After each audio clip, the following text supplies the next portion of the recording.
Hello and welcome to today's Polkadot Eco update video, where I'm going to be taking a quick look at the prices from the tokens and the coins that I follow from the Polkadot Eco, but also some of the latest updates from Moonbeam, something related to Darwinia as well, and also just the updates in general from the Polkadot Eco. Actually, a quick summary of the updates, which are really well organized by PolkaProject. We'll take a look at those as well. But first, to kick it off here with Polkadot, we can see the price has been doing pretty well, 36.27 on average across all the different exchanges, heading back up now, considering that it went below 30 quite a few days ago. So yeah, I mean, it's great to see that it's going back up again. We are still in a bull run.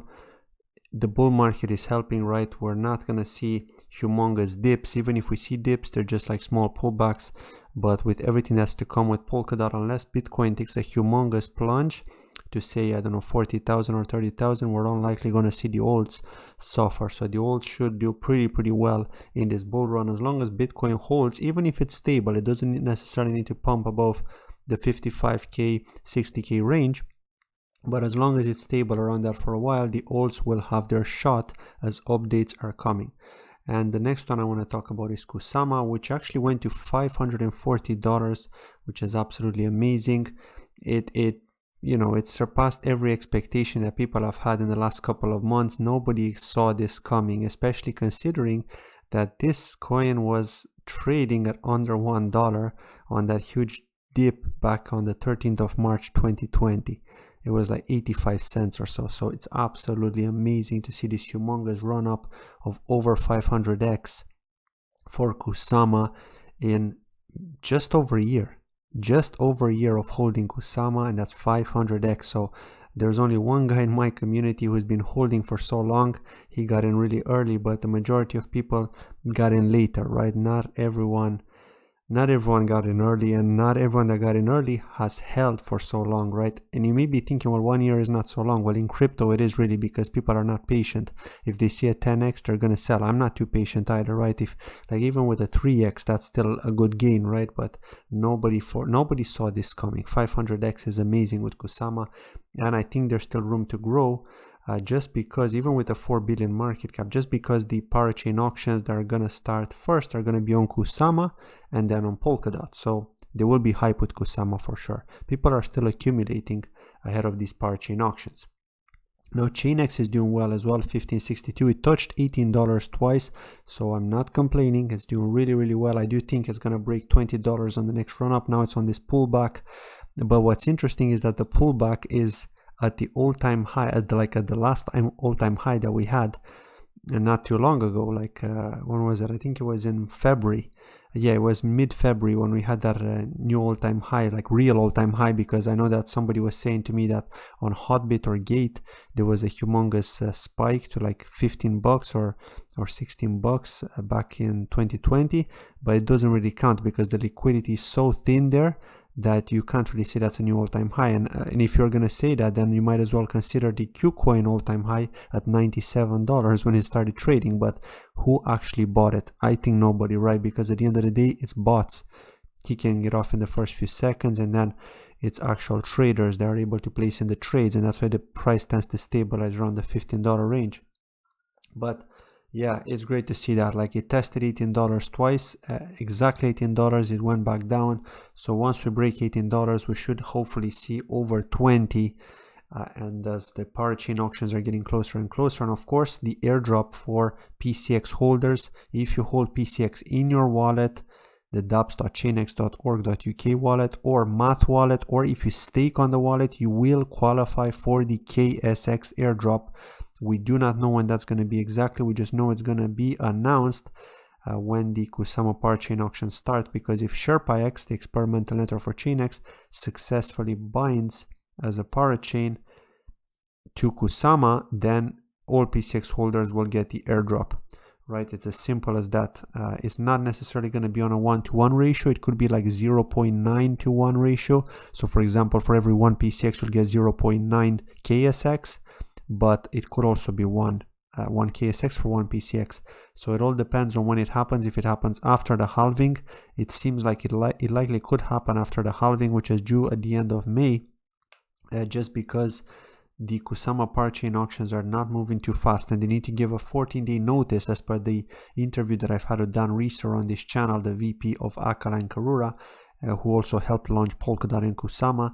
He did say that they're looking at a 14-day notice for stakers to have time to unstake from their validators, because on Kusama it takes 7 days to unstake, but they plan to give them an extra 7 days notice, so at least 14 days. So it's unlikely going to happen. If it happens in April, that would be awesome, probably around the end of April, but it's looking likely to happen in May. This is the realistic situation here, and we got the answer from Dan Reeser himself. He didn't exactly tell us when, but he gave us kind of a hint as to when we may see them.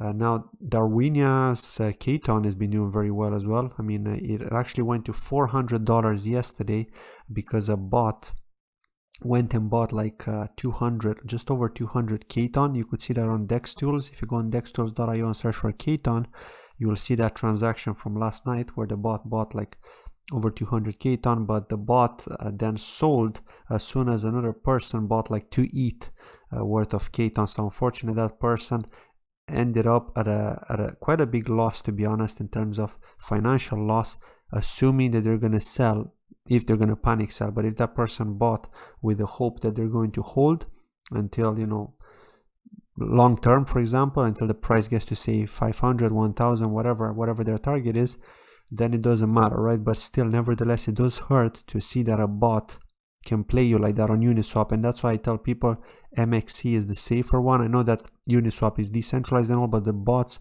are playing with you. They're messing up with you over there. So as soon as you place an order, they'll check the mempool, they'll see the transaction, and they're gonna place a transaction doing exactly the same thing you're doing, but they're going to increase the gas fee. So if your gas fee is a certain amount, let's say $20 worth of ETH, they're going to pump it up to 25 so that their transaction can go ahead of the queue and they're going to get approved, and then yours is going to fail, and then you're likely going to retry again, and then they're going to sell on you straight away in order to earn that profit. That's what bots do. That's what bots are configured to do, and unfortunately that's how it is, those front runners. Now, Phala Network, we know Phala Network is on Binance. We're still waiting for Binance to announce other .eco listings, right? I'm hoping that KTON, I'm hoping that PCX is going to get there, I'm hoping that Ring is going to get there, but we have to wait. I know that Binance are listing like twice a week now, on Mondays and on Thursdays, from what I saw. Just kind of tracking to see when they're actually listing, when they're announcing those listings, because you can see in the announcement section when you go to the Binance website. So yeah, Mondays and Thursdays seems to be the listing time. Today, I haven't actually checked it today to see what they've listed today. But yeah, we can only hope that with 2 listings a week, we'll eventually see, I don't know, maybe sometime in April, sometime in May, we may see Darwinia Networks Ring, KTON, or PCX from Chainx. And if that happens, I'll be very, very happy, and likely you will be happy too. Because I'm pretty sure if you're following this channel, you probably hold some PCX or some KTON or some Ring. And yeah, and Darwinia's Ring is doing pretty well as well. It's down a little bit, but it's holding pretty well, just under 20 cents here. I know we've had a dip to like 17.5 cents, but anyway, it's not too bad, right? We are in the bull market, so there's no panic. Now let's talk about the news. But before we talk about the news, I do want to thank today's channel sponsor, Waykichain. So please check out this video from today's sponsors, and then we'll get back in to talk about Moonbeam's latest news. Thank you. This video is sponsored by Waykichain. Waykichain is focused on developing its own technology, bottom public chain layer, and an ecosystem which will foster technology, research and development, as well as project operation. The independent research and development of the 3rd generation of blockchain business reaching the leading level in the industry, with high performance transaction processing capabilities, with transactions per second averaging 4,500 plus, efficient mechanism of consensus DPoS plus PBFT, robust and smart engine, Lua plus WASM contract, plus the blockchain decentralized controllability. Waykichain will provide expertise in critical areas of vertical industry with infrastructure services and industry solutions. At present, with the team's continuous investment in research and development and the active participation of the community of developers and users, The base of Waykichain has been continuously upgraded and optimized. One of the critical financial roots of the blockchain developed by Waykichain, the stablecoin WUSD built on the bottom layer of the public blockchain, is also enhancing the potential synergy of decentralized business development. Waykichain offers 4 different types of products: their wallet, their DeFi platform that allows you to take loans in their WUSD stable token pegged to the dollar, their decentralized exchange where you can trade on their blockchain with a variety of tokens, and their dApps where you can play various games from your laptop or mobile phone.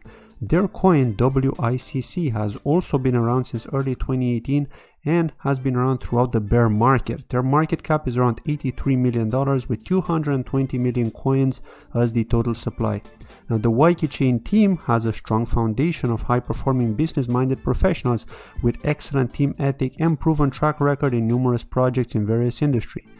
Currently, their engagement consists of a mix between conducting blockchain technology research, application development, and business operations, alongside with the advancement of Waykichain and the increase of the application market share. Waykichain will try to appoint all sorts of talents who are determined to develop and contribute to the ecosystem.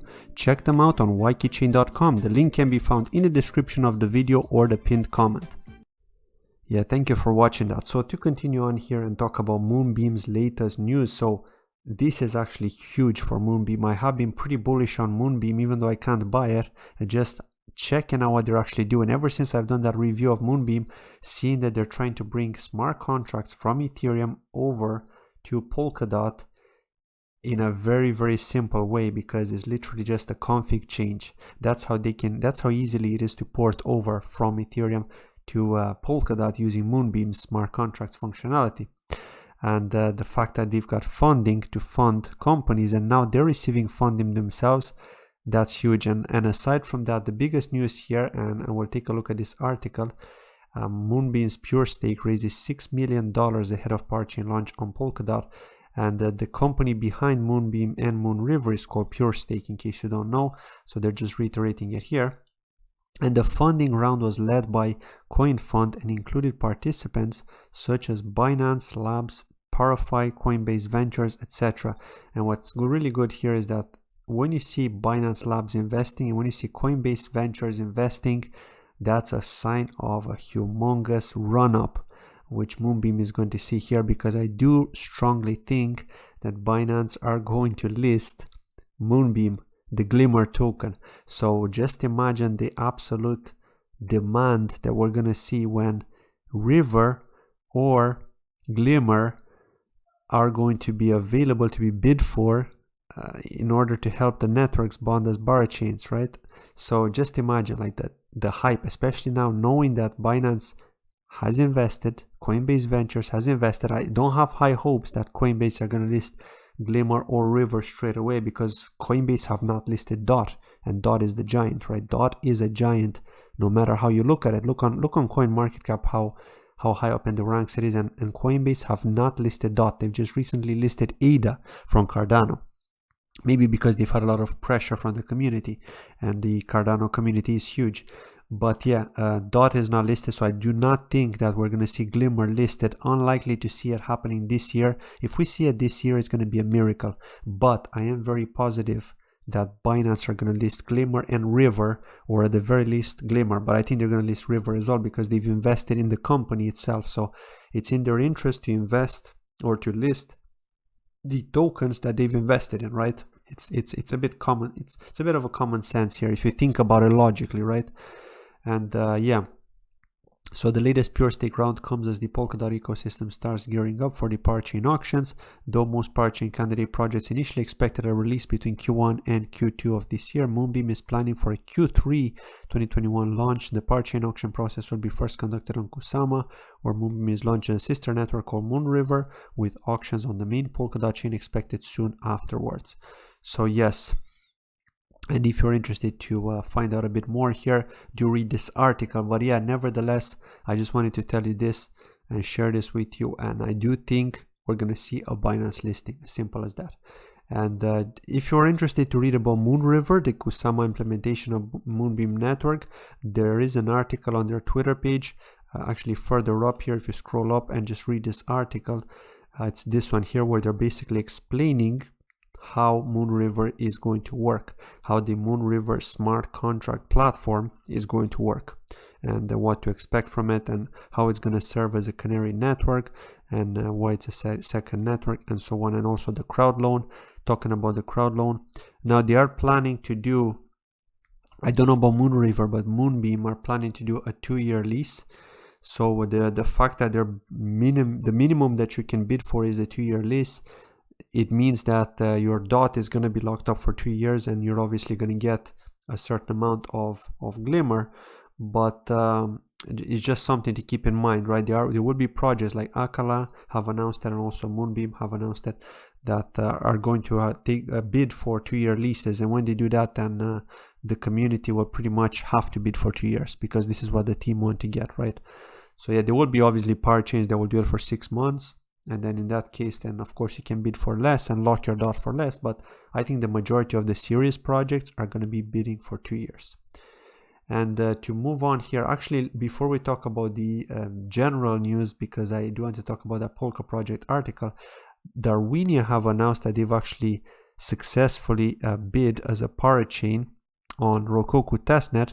However, when you go to Polka.js here, I don't actually see Darwinia here. I actually went to Polka.js just to see what's going on, and I saw that Darwinia is still shown as a parathread, so I don't understand why. Maybe somebody can explain this to me in the comments. I have asked in their Telegram group as well, but I didn't get a response yet. I'm just wondering why. Maybe it's just for testing purposes, but I would have thought that anything that's already binding as a parachain or upgrading as a parachain or upgrading to a parachain would actually show up here. Equilibrium was the last one to get upgraded, because I saw that happening live. I saw it like when it was a parathread upgrading to a parachain, it had like 5 minutes left. So Equilibrium is here, but why is Darwinia not showing? So has something happened? Has something happened? But yeah, nevertheless, let's talk about this article here. So this tweet, actually, it's a really nicely organized tweet here with a summary of from PolkaProject of the weekly issue. Okay, and I really like this weekly issue. I may actually start looking at this weekly issue, to be honest, just to kind of summarize what's going on in the Polkadot Eco. So we've got the Polkadot Decentralized Autonomous Organization Alliance, SubDAO, which is proud to establish Polkadot DAO Alliance with Plasm Network, Phala Network, Staffy Crust, Light Entry, Bifrost, Patrick Glass, Darwinia Network, Zenlink, DeepDAO, SubDAO. But why is Chainx not part of the Polkadot DAO Alliance? Why is Chainx working independently? This is my concern here. I like the fact that Darwinia is here, right? Phala's good too. Crust, for those of you that hold. A lot of these are not buyable yet, right? But I am concerned. I'm not gonna lie. Why is Chainx not there? But we can see here that they're obviously taking part in the Rokoku testnet parachain launch, right? So we can see all the different parathreads here, and of course Chainx is here as well in this list together with all the other ones. The newest projects that are joining the Polkadot Eco. Now I don't know what these are, just the logos, but we don't know what they are. And the Polkadot news, right? I really like this summary here, because this is pretty much just wrapping up what's going on across Polkadot Eco. So we've got BitCountry, who announced their second milestone, which has been approved by the Open Grant from the Web3 Foundation. This can be considered as the reward for their unstoppable effort. On March 25th, the second Web3 Bootcamp has been launched with the hope to find 12 outstanding startups to join 6-month training program. So that's good. Manta Network, which I haven't reviewed yet, has organized their community updates and AMA live stream on the 25th of March to show people their prototype, as well as provide more information about the roadmap. Bifrost will airdrop 35,000 BNC to VETH holders and 85,000 BNC to liquidity providers. That's good. Polkadex has announced an upcoming event, ERC20 token generation. Polkadex will use 2 independent audit firms for auditing its smart contract built on Ethereum. And the oracles are now live on Moonbase Alpha testnet. This integration will provide multi-sourced and verified data for dApp developers to easily build applications on the network.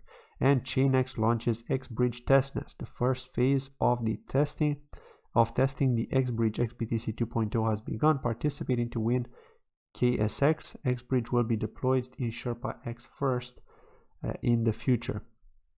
And then the partnerships that we've got here. We've got Apron with ChainX, which we've already seen in a Medium article. Follow with Trustbase, Darwinia with Map Protocol. So yeah, quite a few partnerships here, and it's good to see this, right? It's really nicely summarized. I really like how they did it here. And of course, DOT doing very well, right? $500, and sorry, DOT 3780 and Kusama $500, because as I was telling you, like, Kusama is just a beast. It went over 500x. And yeah, this is pretty much it from today's video. I'd like to thank you very much for watching. I just wanted to share this information with you. And if you haven't had the time to search for this yourself, it does help just to watch the video, you know, and try to get as much information as possible. So I do appreciate you for taking your time to watch this video. As always, please don't forget to like if you enjoyed this kind of content, and leave a comment below telling me what you think or if you have any questions. Thank you for watching. I'll see you in my next video. Bye bye.